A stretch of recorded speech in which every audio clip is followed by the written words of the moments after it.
बात का बतंगड़ बनाना तो पीटीआई पे ख़त्म है, लेकिन जिस तरह की सियासत इन्होंने की है वो फसाद फिल अर्ज़ के मुतरादिफ है। फसाद फिल अर्ज़ क्या है? इस तरह की बातों को फैलाना और लोगों को बावर कराना जिसके नतीजे में मुल्की इस्तेहकाम ख़तरे में पड़ जाए, इसे भी हम फसाद फिल अर्ज़ कहेंगे।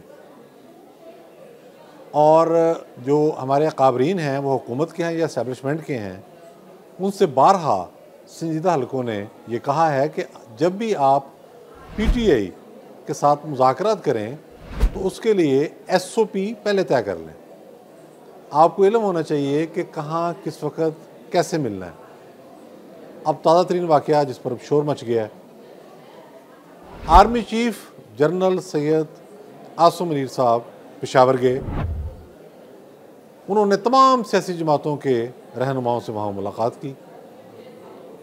अब मुलाकात का मकसद क्या था?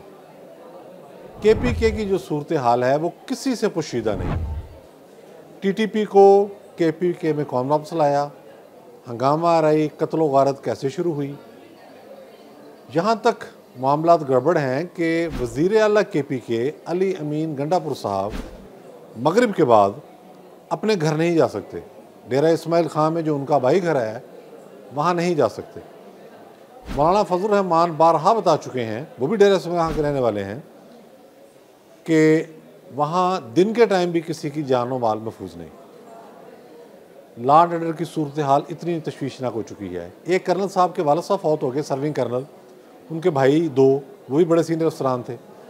वो डेरा इस्माइल खां की मस्जिद में बैठकर लोगों से जो ताज़ियत के लिए आए थे मुलाकातें कर रहे थे।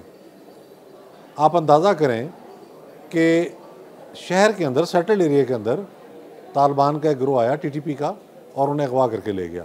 बाद में मुशरान बीच में पड़े और उसके बाद उनको रिहाई मिली, लेकिन ये चीज़ बड़ी तशवीशनाक थी। अब अमन व अमान की सूरत हाल हमने देखा कि पारा चिनार के हवाले से जो खौफनाक हालात पैदा हुए हैं वो किसी से पोशीदा नहीं है। यानी कि सूबाई हुकूमत की ज़िम्मेदारी है। पहले तो चलो पीटीआई लेके आई, अब जो क्रॉस बॉर्डर टेररिज्म हो रहा है, जो अफ़गानिस्तान से टेररिस्ट आ रहे हैं उनको बॉर्डर पर रोका जा रहा है, वहाँ मारा भी जा रहा है उनको, वहाँ से हमले भी हुए।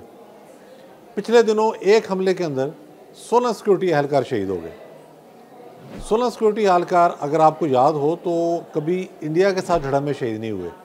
जब हमारा भारत से तनाज़ा चल रहा था LOC पर और मार्टर्स का तबादला होता था, मार्टर गोलों का, तो उस वक्त भी 2 या 3 कैजुअल्टीज़ होती थी, हमारी शहादतें होती थी या उनकी कैजुअल्टीज़ होती थी। तो यहाँ 16 सिक्योरिटी एहलकार सिर्फ एक हमले में शहीद हो गए। फिर पाकिस्तान ने अफ़गानिस्तान में कार्रवाई भी की, ये बात भी दुरुस्त है, और टीटीपी के निशानों को ठिकाना बनाया और उन्हें बावर कराया गया अफ़गान तालिबान को कि ये सूरत हाल नाकाबिल कबूल है। अब ये बात कॉमन सेंस की थी कि जनरल सैयद आसिम मुनीर जहाँ गए हैं तो वो ये लॉ एंड ऑर्डर की सूरत हाल के वास्ते पहने गए हैं कि हमने अब जो कार्रवाई करनी है उसकी नेचर कॉम्बिंग ऑपरेशन की होगी, स्टिंग ऑपरेशन की होगी, जो भी होगी। उसमें सियासी जमातों को ऑन बोर्ड लिया गया, जो कि इंतहाई मुस्बत कदम था और है। इस मौके को गनीमत जानते हुए पीटीआई वालों ने रिक्वेस्ट की कि हम आपसे मिलना चाहते हैं अलहदगी में भी। ज़ाहिर है एक जो स्टेचर होता है गवर्नर का वो अपनी ज़ाहिर अहमियत रखता है। किसी सूबे का वज़ीर आला, ख़ुसूसन वो किसी बड़ी जमात से भी ताल्लुक़ रखता हो, तो उसका अपना एक स्टेचर होता है। उनको ये इस्तेहकाक मिल जाता है कि वो बात कर सकें। तो उनको ज़ाहिर है ब्रीफिंग जो थी वो लॉ एंड ऑर्डर के वाले से थी, इसी मौजू पर गुफ्तगू हुई। लेकिन हुआ क्या, इस सारी चीज़ को मैनिपुलेट किया गया और जेल के अंदर बैठे बानी पीटीआई ने कहा कि जी मामला सेटल हो रहे हैं और कल से जो इनके सोशल मीडिया सैलरों ने कैंपेन चला दी कि रस्सी का सिरा हाथ आ गया है, अब सारी गिरें खुल जाएंगी। हालांकि मामला सिरे से ऐसा था ही नहीं। फिर उसके बाद हमने देखा कि बानी पीटीआई कह रहे हैं कि जो मुलाकात रही वो बड़ी खुशाइंद रही और इसके मुस्बत नतीजे सामने आएंगे। अगर जेल में बैठा बंदा ये कह रहा है तो उसका मतलब ये है कि सारी की सारी गुफ्तगू, यानी कि उसका क्लेम है, सारी की सारी गुफ्तगू जो बैरिस्टर गौहर अली अमीन गंडापुर की आर्मी चीफ के साथ हुई उसमें सियासी मामला ज़ेर बहस आए। सियासी ही नहीं, अदालती मामला भी ज़ेर बहस आए। इस हद तक आए कि जैसे आर्मी चीफ ने कहा हो कि आपको सारे केसेस ख़त्म करके आपको हम बाहर ले आएंगे, ये इंप्रेशन दिया गया। बल्कि वो तो इस तरह से शादियाने बजाने लगे कि जैसे इक़्तिदार उनको वापस मिल जाएगा। इससे पूरे मुल्क के अंदर जो एक फ़िज़ा थी, जो एक सुकून था, ठहराव था, उसमें तलातुम बर्पा हो गया। और ये जायज़ बात है, ऐसा होता है। समझने वाले समझ रहे थे, जो तजियाकार हैं मैच्योर, वो कल से कह रहे थे कि भाई ये जो मुलाकात है ये नेक्स्ट टू इम्पॉसिबल है कि सिक्योरिटी रिलेटेड इशूज़ के अलावा किसी मौजू पर बात हो। बाकी करने की बात कोई है ही नहीं, बात आपने करनी क्या है। लेकिन इन्होंने इतनी धमा चौकड़ी मचाई कि आज फिर ज़राए के हवाले से, सिक्योरिटी ज़राए, वो आपको पता कौन है, मुझे जिक्र करने की जरूरत नहीं है, वहाँ से ये खबर जारी करनी पड़ी कि इस मुलाकात में सिवाय लॉ एंड ऑर्डर की सूरत हाल और फ़ौज जिस तरीके से उस मामलात को पैरामिलिट्री ट्रूप्स और बाकी सिक्योरिटी एजेंसीज की मदद से उस सारी सूरत हाल को कंट्रोल करना चाह रही है, वो अमल क्या होगा, लाया अमल क्या होगा, उससे आगाह किया गया। ज़ाहिर है ये कोई ऐसा ऑपरेशन भी नहीं होने जा रहा कि जिसमें कोई एयरक्राफ्ट यूज़ होने हैं, लेकिन ज़ाहिर है सख्त ऑपरेशन होगा और ये लाजमी हो चुका है, नागुज़ीर हो चुका है।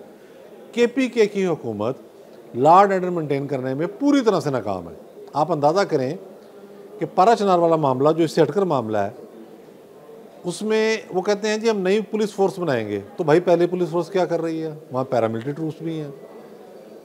आप बताएं ना KPK पुलिस की कारकर्दगी क्या है। अगर डेरा इस्माइल खान के अंदर ये सूरत हाल है कि एक कर्नल को मस्जिद से उठा लिया जाता है, वज़ीर अल्लाह अपने घर नहीं जा सकता, पाकिस्तान की सबसे बड़ी दीनी जमात का सरबराह कह रहा है कि सारा जो हमारा एरिया है, हमारा एरिया नहीं बल्कि KPK के बेशतर हिस्से, वहाँ अमन अमान की सूरत हाल बहुत तशवीशनाक हो चुकी है, किसी के कंट्रोल से बाहर हो चुकी है।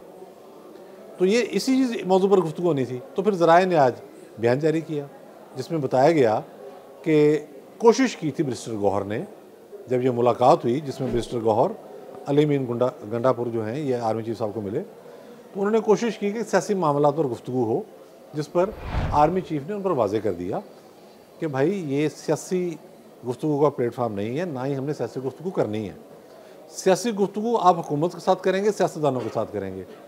ये वही मौक़िफ़ है जो DGISPR यानी कि पाक फ़ौज के तर्जुमान बार बार दोहराते रहते हैं कि सियासी गुफ्तगू का प्लेटफार्म हुकूमत है, सियासतदान है। फ़ौज बतौर इदारा हुकूमत वक्त के अहकामात की पाबंद है। जहाँ उनसे मशवरा मांगा जाएगा, इनपुट लिया जाएगा, वो देंगे, ज़ाहिर है, उसमें तो कोई इसमें वाली बात नहीं है। लेकिन ये प्रोपेगेंडा का जो खौफनाक तूफ़ान है, ये इस बात पर हमें एक दफ़ा फिर अलर्ट कर रहा है, हमें मुल्क के बड़ों को, कि जब आप PTI से मुज़ाकरात करने जाएं तो आपको उसके SOP पहले तय कर लेने चाहिए, वरना बात का बतंगड़ बनेगा। इससे इदारों की रेपुटेशन भी ख़राब होगी। देखें, ये वो पार्टी है जिसने ना सिर्फ सियासतदानों की रेपुटेशन ख़राब की, प्लानिंग के तहत की, इसमें कोई शुबा नहीं है। ज़ाहिर उनको कहा गया था कि आपने करनी है। उन्होंने एक एक सियासतदान का नाम लेकर झूठे इल्ज़ामात लगाए, गालम गलोच किया। ये सिलसिला आज तक जारी है। एक इतना बड़ा सोशल मीडिया नेटवर्क बना दिया, तूफ़ान ने बदतमीज़ी बर्पा कर दिया। उसके बाद ये इदारों के दरपे हो गए। जैसे ही आइनी तरीके से हुकूमत जाती है, ये इदारों के दरपे हो गए। इन्होंने जुडिशरी को कुचला, बदनाम किया। उसके बाद ये फ़ौज के दरपे हो गए और फिर ये मीडिया के दरपे हो गए।